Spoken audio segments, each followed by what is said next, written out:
নমস্কার বন্ধুরা, চলে এলাম নতুন আর একটা ভিডিও নিয়ে। আশা করি নিশ্চয়ই আপনারা সবাই খুব ভালো আছেন। আজকে সারাদিন সকাল থেকে প্রচণ্ড বৃষ্টি হচ্ছে, আর এদিকে মিস্ত্রি কাজ হয়েছিল আমার ফ্ল্যাটে, আর তারা করেছে কি ছাদের যে নর্দমা সেটা বন্ধ করে দিয়ে চলে গেছে, আর সব জল সিঁড়ি দিয়ে নামতে শুরু করেছে। আবার এদিকে কদিন আমার কাজ সব বন্ধ ছিল, তো আমি আবার সব অর্ডারের কাজগুলো কমপ্লিট করছি। আর আজকে যে কোনো অবস্থায় আমার কাস্টমারের বাড়িতে এই প্রোডাক্টগুলো পৌঁছে দিতে হবে, তো সেই জন্য আমি তাড়াতাড়ি করে এগুলো সব রেডি করছি যে বিকালে বেরিয়ে এগুলো সব দিতে যাব। বেরিয়েও পড়েছি মেয়েকে নিয়ে। ডানকুনি স্টেশনের থেকে ট্রেন ধরেছি, যাব দক্ষিণেশ্বর, বেশি দূর না। কিন্তু ওয়েদারটা দেখুন, সকালবেলা অত ঝমঝমিয়ে বৃষ্টি হচ্ছিল, আবার বিকালের দিকে কিরকম রোদ উঠে গেছে দেখুন। সত্যি আকাশটা যা করছে। দেখতে দেখতে আমরা চলেও এলাম বালি হল্ট। এরপরে আসছে দক্ষিণেশ্বর। এই যে দক্ষিণেশ্বর ব্রিজ থেকে আকাশটা এত সুন্দর দেখতে লাগছে, খুব সুন্দর ওয়েদারটা লাগছে। যাই হোক, এবার দক্ষিণেশ্বরে নামবো, নেবে আগে কাস্টমারের বাড়িতে জিনিসগুলো সব দিয়ে দেবো, দিয়ে তারপর ভেবেছি ওখান থেকে একটু জুডিও যাব, কারণ আমার মেয়ে তার বন্ধুদের মুখ থেকে শুনেছে দক্ষিণেশ্বরের জুডিও, কিন্তু হাঁটতে হাঁটতে এসে দেখলাম দক্ষিণেশ্বর থেকে বেশ খানিকটা রাস্তা জুডিও, অনেকটাই হেঁটে আসতে হয়।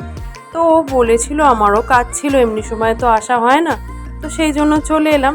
আর এর সাথে আমার বৌদিকেও একবার বলে দিলাম, কারণ আমার বৌদিরা দক্ষিণেশ্বরের খুব কাছাকাছি থাকে। তো বৌদিও মেয়েকে নিয়ে চলে এলো, দুজনে মিলে ওরা চলে এলো, আমরাও এখান থেকে চলে গেলাম।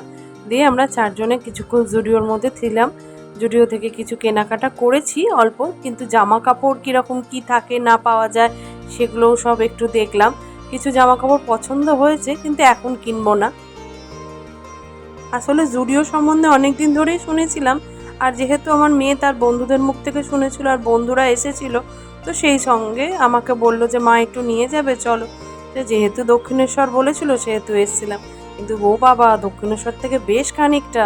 তো যাই হোক, আবার জুডিও থেকে ঘুরে আমরা এলাম দক্ষিণেশ্বরে মন্দিরের এখানটা একটু ঘুরবো, আর আমি একটু গঙ্গা জল মাথায় দেবো, কারণ আমি তো গঙ্গা চান করতে পারি না, আমার ভীষণ ভয় করে গঙ্গা জলে চান করতে।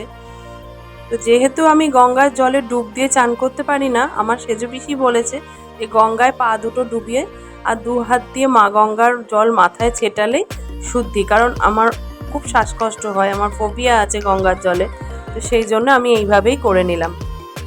আর এদিকে অনেক দিন পর দক্ষিণেশ্বর এলাম, তো কি সুন্দর এইখানগুলো কত সুন্দর করে সাজিয়ে দিয়েছে, আর যেসব দোকান পাশগুলো ছিল সেগুলো আর কিচ্ছু নেই, সব ওর ভেতরে খাবার দোকানগুলো হয়ে গেছে, আর কেনাকাটার দোকান সব ওই সাইডে হয়ে গেছে পার্কিংয়ের ওদিকে।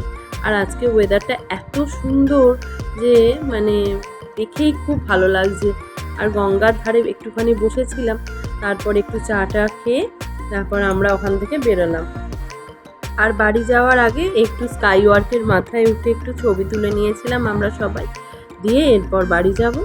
চলুন তাহলে ব্লগটা আজকে এখানেই শেষ করি। সবাই ভালো থাকবেন, সুস্থ থাকবেন, খুব তাড়াতাড়ি আসছি নতুন ব্লগ নিয়ে। আসি, টাটা।